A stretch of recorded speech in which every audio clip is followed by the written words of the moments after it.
ഒരിക്കലും ഒരു അച്ഛൻ ഒരു സ്ത്രീയോട് ചോദിച്ചു, നിങ്ങൾക്ക് എന്തുകൊണ്ടാണ് യേശുവിനെ ഇത്ര സ്നേഹം?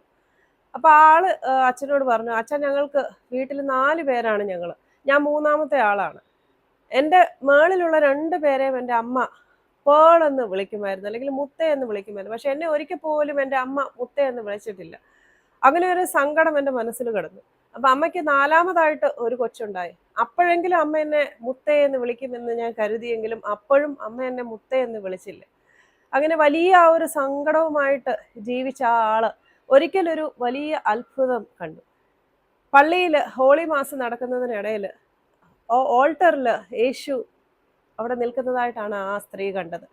യേശു അവളെ നോക്കി വിളിച്ചു, my pearl, my pearl, my pearl എന്ന്. എൻ്റെ മുത്തേ, എൻ്റെ മുത്തേ, എൻ്റെ മുത്തേ എന്നുള്ള ആ ഒരു വിളി കേട്ട് അവർക്ക് വലിയ സന്തോഷമായി.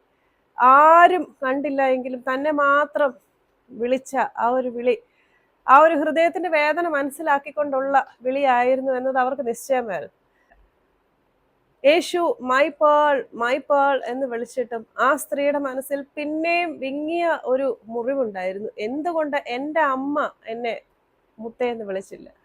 ആ ഒരു സംശയം, ആ ഒരു ചോദ്യം യേശുവിനോട് അവർ ചോദിച്ചുകൊണ്ടിരുന്നു. എന്തുകൊണ്ട് എന്നെ മാറ്റി നിർത്തി?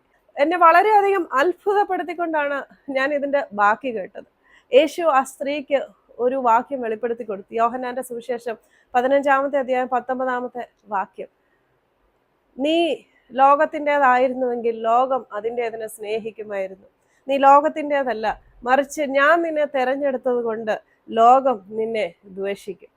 ഓരോ വാക്യങ്ങളും, ബൈബിളിലെ ഓരോ വാക്യങ്ങളും പല രീതിയിലാണ് പല ഹൃദയങ്ങളിൽ, പല സാഹചര്യങ്ങളിൽ ഓരോ മനുഷ്യർക്കും ദൈവം വെളിപ്പെടുത്തി കൊടുക്കുന്നത്. അപ്പോൾ ദൈവം നിന്നെ തെരഞ്ഞെടുത്തിരിക്കുന്നു, നീ ദൈവത്തിൻ്റെതാണ്, നീ എൻ്റെ മുത്താണ് എന്നുള്ള ആ ഒരു വലിയ സത്യം വെളിപ്പെടുത്തി കൊടുത്തുകൊണ്ട് യേശുവുമായിട്ടുള്ള ഒരു വലിയ ആഴത്തിലുള്ള ഡീപ്പ് റിലേഷൻഷിപ്പുമായിട്ട് ജീവിതം പുതുക്കി മുന്നോട്ട് പോകുവാൻ ആ ഒരു സ്ത്രീക്ക് യേശു ഒരു വഴി കാണിച്ചു കൊടുത്തു.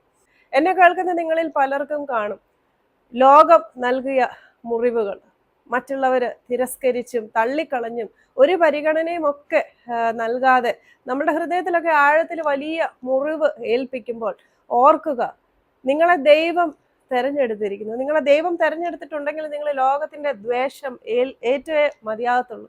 ഈ ലോകത്തിന്റെ ഒരു പരിഗണനയ്ക്കും ഒന്നും നമ്മൾ താല്പര്യം കാണിക്കാതെ ദൈവം നമ്മളെ തെരഞ്ഞെടുത്തിട്ടുണ്ട് എന്നുള്ള ആ ഒരു വലിയ സത്യം എന്നും മനസ്സിലാക്കി നമ്മളൊക്കെ ദൈവത്തിന്റെ, അവന്റെ കണ്ണിലെ കൃഷ്ണമണികളാണ്. മൈ പേൾ എന്ന് ദൈവത്തിന്റെ ഈ ഒരു